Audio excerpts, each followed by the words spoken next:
Sa Bacolod, Aksyon Radio! Aksyon Radio!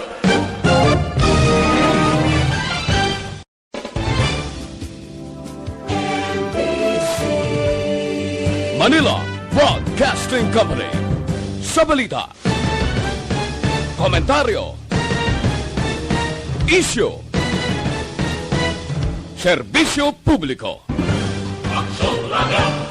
Sa Bacolod, Aksyon Radio! Aksyon Radio!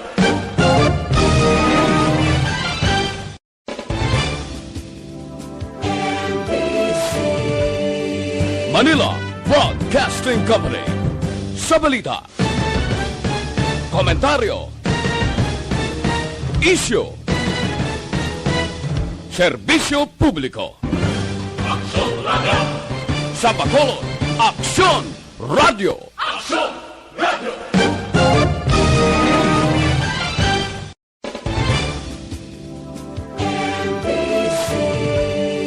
Manila Broadcasting Company. Sa balita, komentaryo, isyu, Aksyon! Balita Evening Edition. Magadulong sa inyo sang mga nagapanguna nga balita lokal, national, international, sports, kag entertainment. Aksyon! Balita Evening Edition.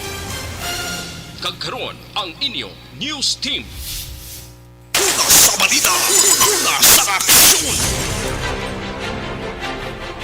Bayong gabi siyudad sa Bacolod, Western Visayas, kag Bugos nga Pilipinas sa welcome na sa pagpangalagad sa Aksyon Balita Evening Edition.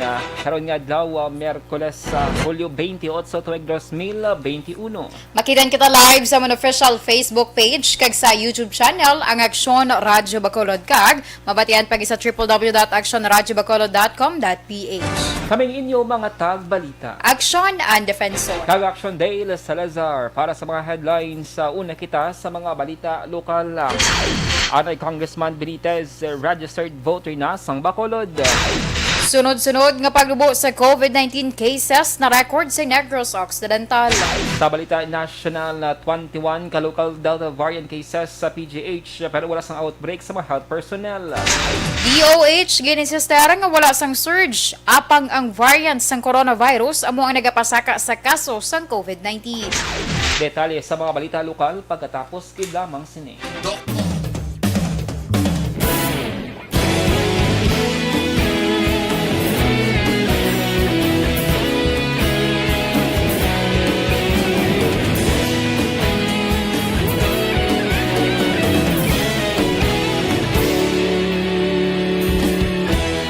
Agapasang banwa, mabugaw nga hangin nagadapyan na.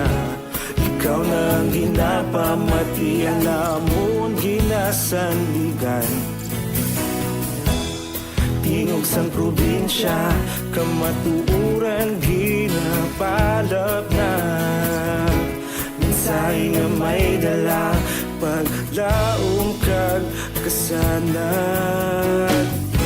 Tinuig na nagligan, ikaw gihapon ang ako nga istasyon. Sa pagbudlak sang adlaw, sa pagtuhaw sang biton. Mga balita ng dala inspirasyon. Aksyon Radyo, Bacolod man sa gihapon. Patayon Aksyon Radyo, Bacolod saludo sa imo. Patayon Aksyon Radyo, salamat isa pa serbisyo. Patas kag balanse, patuod nga mensahe, wala sang hinadang pilihan. Patayon Aksyon Radyo.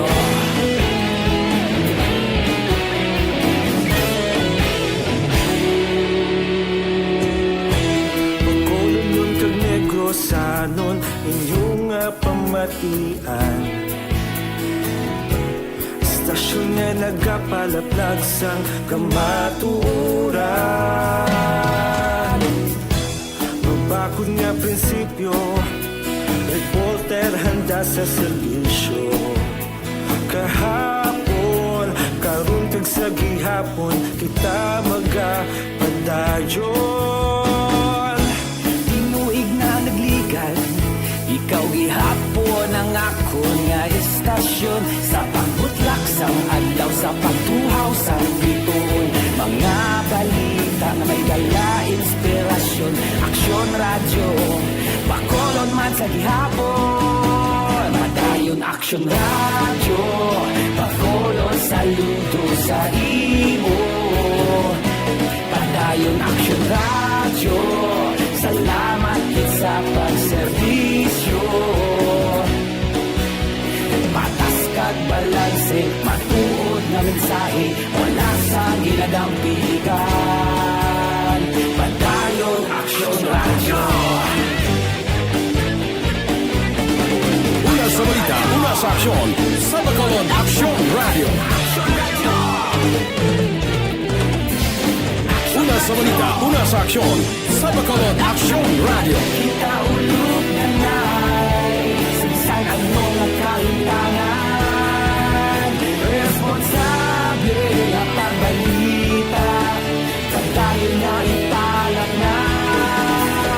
Malasig pero sigurado, aksyon na may dala pagpalangga.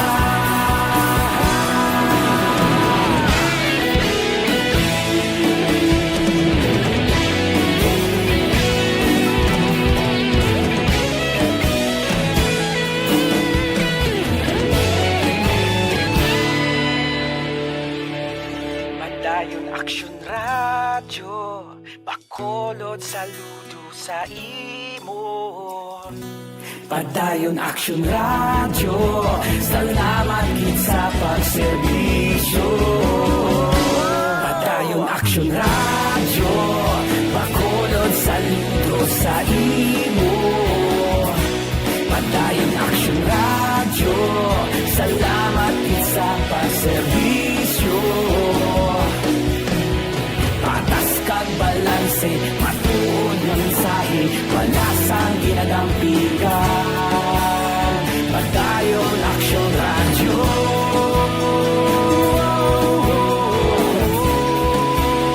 Padayon Aksyon Radyo.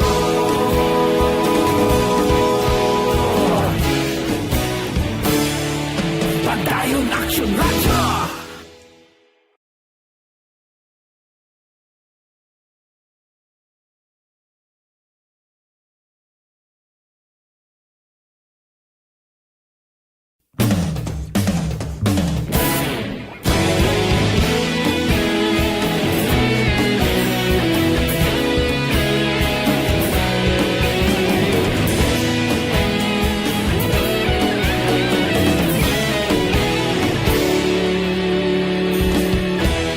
Agapasang banwa, mabugnaw nga hangin, nagadapyan na. Ikaw nang ginapamatian, lamon ginasandigan. Tingog sang probinsya, kamatuuran ginapalap na. Mensahe nga may dala, paglaom kag kasanat. Tinuig na nagligan, ikaw gihapon ang ako nga istasyon, sa pagbudlak sang adlaw, sa pagtuhaw sang biton. Mga balita nga may dala inspirasyon, Aksyon Radyo, bakolod man sa gihapon. Padayon Aksyon Radyo, bakolod saludo sa imo. Padayon Aksyon Radyo, salamat kit sa pagserbisyo. Patas kag balanse, matuod na mensahe, wala sang ginadampigan. Padayon Aksyon Radyo.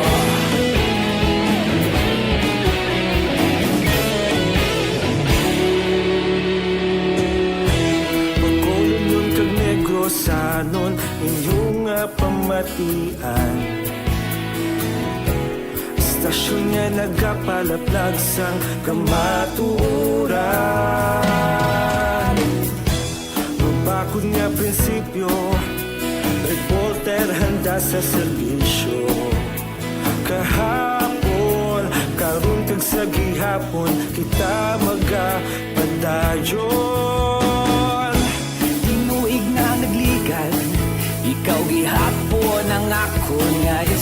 aksyon sa pagbutlak sa adlaw. Una sa aksyon! Lasay sa 14 Aksyon Radio Philippine Standard Time, kagkaroon sa detalye na sang mga balita lokal. Liwat nga nag-positibo sa coronavirus o kon COVID-19 si Provincial Disaster Management Program Division o kon PDMPD Head kag Provincial Incident Management Team o kon PIMT Commander Dr. Z. Farger Kaelian. Suno kay Kaelian, Bernes, Hulyo 23, ang naglain ng iyang pamatsag rason nga nagpa-swab test siya sang Lunes nga Hulyo 26 kag nag-positibo sa COVID-19. Gin swab test man ang membro sa sininga pamilya apang lunsay nag-negatibo ang resulta. Gayun pa'y dalam na sa decontamination ang opisina sang PDMPD sa Panad Park, Mansilingan. Kagin swab test man ang pinaka mga personnel sining naka-close contact kay Kaelian. Marso 2021 sang si Kaelian ang nag-positibo man sa COVID-19. Isa ka daw antes nga schedule sa unang dose ng AstraZeneca vaccine. Sa karon siyang naka-isolate sa Bambukal Resort sa Banwasang Murcia. Nagpasok ko dahil sa one day. Naswag ng pamilya ko. Nag-tip sila. Nakakapulog ko bisang daw. Ano ba siya may dalan ba na? So, nagalakad. So, pag-budget ko. Kung sumubukan. Okay naman po. Nabatyan si PDMPD Head Dr. Kaelian. Magapadulong ang DOH sa syudad sa Bacolod para sa site inspection sa lugar nga posible tukuran sa Bacolod General Hospital. Ini matapos nga damlag lang ginpabalos ng DOH sa Gisataya nga ginalakip na sa Department of Budget and Management o DBM ang pondo para sa pagtukod sa hospital sa 2022 nga National Expenditure Program. Suro kay Gisataya tinalikdan nga si Manas ang ginpabalo siya sa DOH nga luyag nga magpadulong sa Bacolod para sa site inspection apang wala pa sang patod nga petsa. Nagpangabay naman si Gisataya sa DPWH kag DOH nga maghimo sang perspective sang hospital nga kinahanglanon kun nga kinahanglan maponduhan ang ini nga proyekto bilang preparasyon sa natalana nga budget deliberations ng Kongreso. Suno sa kongresista, hindi pa niya mapalayag ang mga lugar nga posible tukunan sa hospital pero nagapabilin pa nga bukas sa tion nga may luyag pa nga magtanyag sang propiedad. Sa iban nga balita lokal, gidawlat pa sa sanggo ng panglungsod sa Bacolod ang sabat sang DILG angot sa legal opinion sa proseso sa pagbulos ng bakante nga posisyon sang nagtaliwan nga si Ani Consihal El Mercy. Sinalikdan nga si Manas sang naprobad sang SP ang resolusyon ng author ni Councilor Redecito Novero nga nagapangayo sang legal opinion sang DILG. Ginpahayag ni Bacolod Vice Mayor Alcida Familiaran nga ang pagpangayo sang sabat sang DILG ang bangod sa nagkalilain nga interpretasyon sa polisa angot sa proseso sa pagpili sang mabulos sa nabakante nga posisyon. Ginpahayag sang Vice Alcalde nga may mga abogado nga nagasiling nga ang partido sa nagtaliwan nga konsehal amo ang magarekomendar sang magabulos. Pero ginpahayag man sang Vice Alcalde nga may iban man nga interpretasyon nga ang number 12 nga councilor nga yana nakaroon sa ika-11 among iya partido ang magarekomendar sang magabulos. Una na ang ginpahayag ni DILG Bacol Director Maria Joy Marideth Madayaga nga wala sang deadline sa pagrekomendar sa magabulos. Bangod mayara pa man sang quorum ang konseho. Isa kasi mana nga na-record o kung naka-record ang Negros Occidental sang sunod-sunod nga pagnubo sa aktibo nga kaso sang COVID-19. Sa datos sang Provincial Incident Management Team o kon PIMT, nagumpisang pagnubo sang Hulyo 21. Sa din ang kaso naglabot sa 1,613 halin sa 1,623 sang Hulyo 20. Ini ang nagapadayon sa sulod sang pito kadlaw tubtob nga nangin 1,349 na lamang sa Hulyo 27. Ginpahayag ni Provincial Administrator Attorney Fernando Diaz II, nagnubo naman ang occupancy rate sa mga district hospital sa probinsya. Nagapati si Diaz nga resulta ini sang mass vaccination ginpatigayon kontra COVID-19. Samtang gin-deny sa Election Registration Board o ERB ang petisyon gin-file batok sa pagsaylos ang voters registration ni Congressman Albi Balita sa mga syudad sa Bacolod kag ginaprobahan nga mangin registered voters ang syudad. Hulyo 23 sang gindinay sang ERB ang petisyon pero Hulyo 28 kung subong adlaw sang nagwang kopya sang resolusyon. Ining pirmado na ni Election Officer Katina Kanyang nagapungko bilang chair sang ERB kag sang mga membro nga sa Attorney Hermilo Pauyon sang Local Civil Registrar kag Gladys Ameline Sales ang Assistant Schools Division Superintendent. Base sa resolution ginpahay sang ERB nga mas may weight o kon bugata ang affidavit sang 8 ka mga testigo sang registrant nga residente mismo sang Mountain View Subdivision, Barangay Mandalagan, Syudad sang Bacolod. Kung madumduman Hulyo 13 nag-file sang opposition na Sanday Chodoro kag John Abaw kag Hector Yula batok sa pagsaylo ni Benitez nga nagapahayag nga hindi ini residente sang Mountain View Subdivision sa Barangay Mandalagan. Sa katapusan nga balita lokal, arestado ang ginakabig top 4 na drug priority list sang Kawan-Kalan PNP sa manhunt Charlie Operation sang kapulisan sa sityo na to Barangay Agisan, Syudad sang Himamaylan, las 10:15 sang gabi. Gusto akon sa adlaw sang Martes. Ginkilalang dakman sa kay Joy Jen Utana, 28 anyos, kag pumuluyo sang Purok Indian Mango, Barangay 6, Syudad sang Kaban-Kalan. Sunod kay Lieutenant Arturo Margallo, ang Deputy Chief of Police ng Himamaylan PNP, ginserbe kay Utana ang warrant of arrest sa kaso sang illegal nga droga, kag sa operasyon na kumpiskar ang 6,800 pesos sa ginasuspetsuan shabu. Sa karon preso si Utana sa custodial facility sang Himamaylan PNP. Sa balita, sa aksyon. Lasay sa 21 Action Radio Philippine Standard Time KBC Plus, mga ka-aksyon na KBC Plus meron sang sodium ascorbate plus zinc kisakalan acidic nga vitamin C kag aprobado gid sang FDA. Nagapangibabaw ang KBC Plus iban nga vitamin C bangod man sa ingredients nga super powerful herbal plants nga rose hips kag moringa. KBC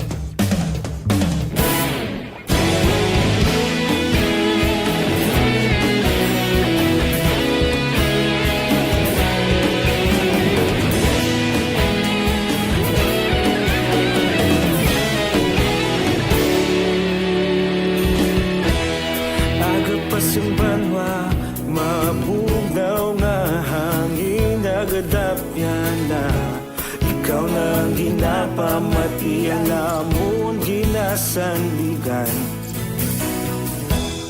Tinog sang probinsya, kamatuuran ginapalap na minsay nga may dala paglaong kag kasanan.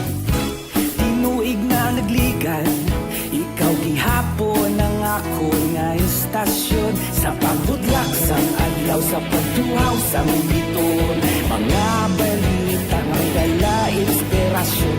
Aksyon radyo, Bacolod man sa gihapon. Padayon Aksyon radyo, Bacolod saludo sa imo. Padayon Aksyon radyo, salamat sa pagserbisyo. Patas kag balanse, patuod na mensahe, wala sang hinadampingan. Padayon Aksyon radyo.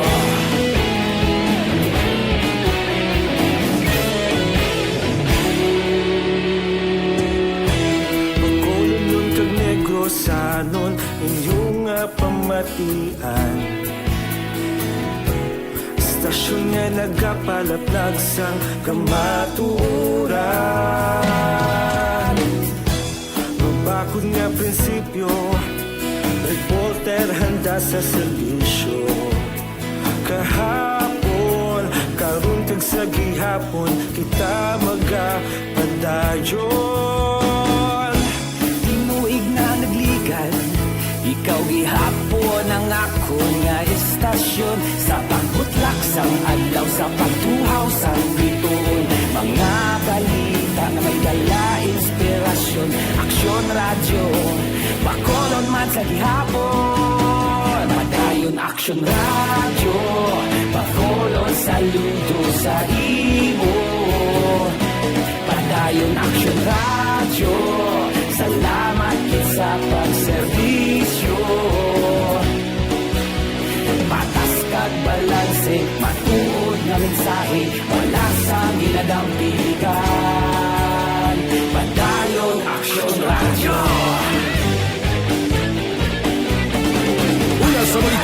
sa aksyon sa Bacolod Aksyon Radio.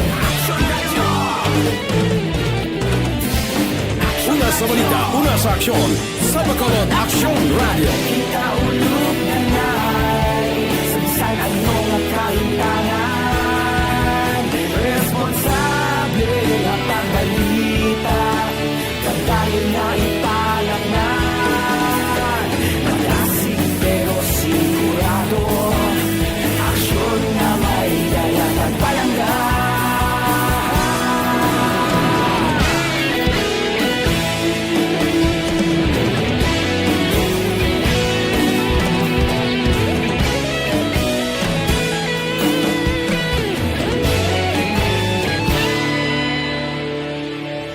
Madayon Aksyon Radyo Bacolod saludo sa imo Padayon Aksyon Radyo Salamat gid sa pagserbisyo Padayon Aksyon Radyo Bacolod saludo sa imo Padayon Aksyon Radyo Salamat gid sa pagserbisyo Patas kag balanse, matuod ng mensahe, wala sang ginadampigan. Padayon Aksyon Radyo.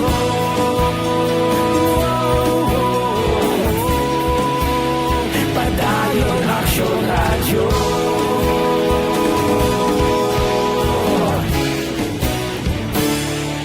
Padayon Aksyon Radyo.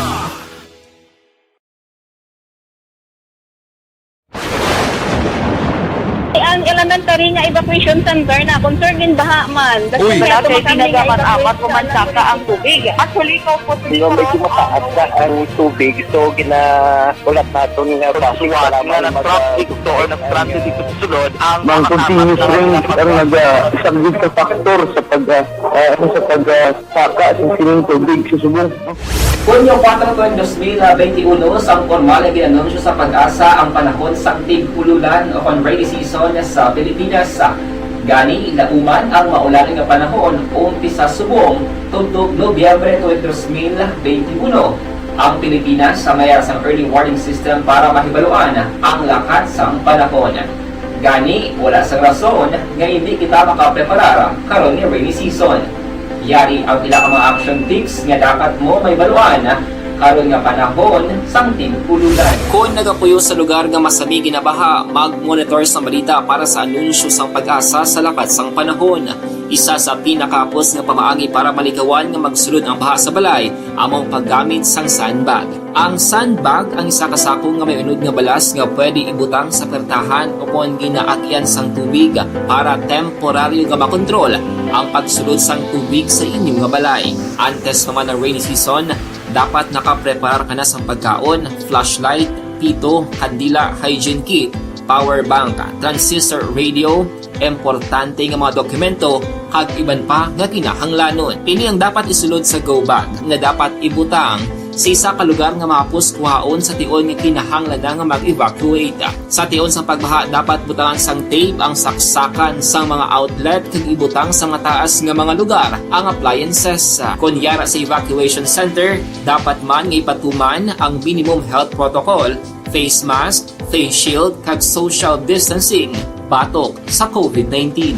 Sa panahon sa tig-ululan, dapat man proteksyonan ang itaay. Sa Aksyon Radio Philippine Standard Time, GTX 500 capsule mga ka-aksyon.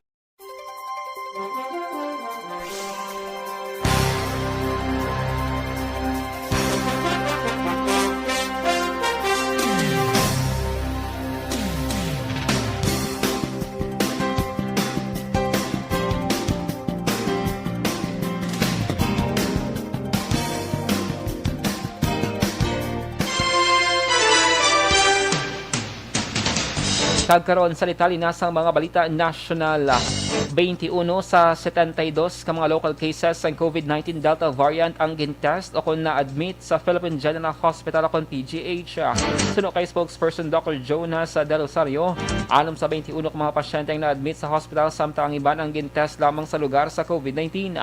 Sa 6 nga na-admit sa hospital, 2 ang napatay kag 4 ang naka-recover.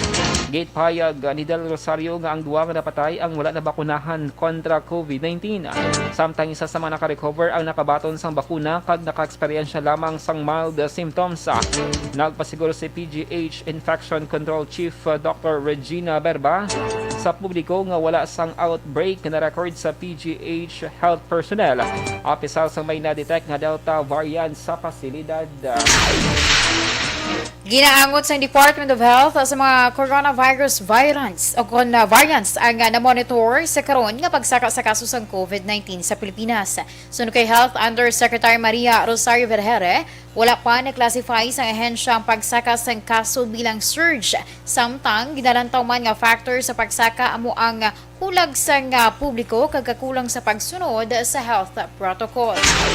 Sa iban nga balita national, pagaymuon sa Demokratikong Reforma Party o kung reforma si Senator Panfilo Lacson bilang chairman sang partido kag standard bearer para sa 2022 national elections.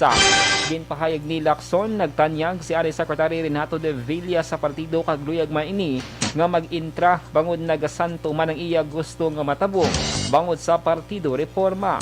Suno kay Lacson, 2018 pa ang ini nga gintanyagan matapos naghalin or kung ginpahalin sa pasto si Davao del Norte Representative Pantaleon Alvarez bilang speaker ng Kongreso. Gain kalipay ni Lacson nga madamo sa mga volunteers kag wala ginapaabot nga suporta ilabi na sa business sector. Suportado ni Presidential Advisor for Entrepreneurship Joey Concepcion kag pila ka mga business leaders ang ginaduso sa Acta Research Group nga duha ka semana nga circuit breaker lockdown sa National Capital Region. Suno kay Concepcion, kinahanglan sa madasig nga tikang sa gobyerno tungod sa pamahog sa Delta variant sa coronavirus. Una ginrekomendar sa Octa ang duha ka semana nga lockdown sa NCR matapos nga nagka-record ang rehiyon sa malapit sa 1,000 ka kaso sang virus sa kada adlaw bangod man sa pamahog sang Delta variant. Sa balita, sa aksyon! Lasay sa 31 Aksyon Radio Philippine Standard Time D3 Biomax.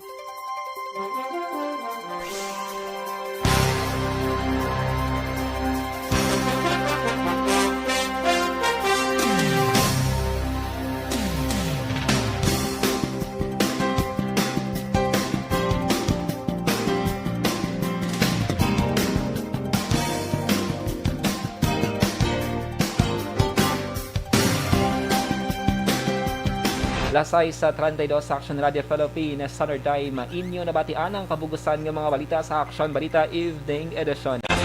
Karon nga daw Miyerkules, Hulyo 28, 2021. Salawat kaming inyo mga tag-balita. Aksyon and Defensor. Gag-Aksyon Day, Salazar. Una sa balita, una sa Aksyon. Sa Bacolod, Aksyon Radio.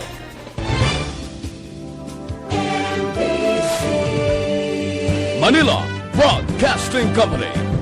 Sa balita, komentaryo, isyu, serbisyo publiko. Aksyon Radio. Sa Bacolod, Aksyon Radio. Aksyon Radio.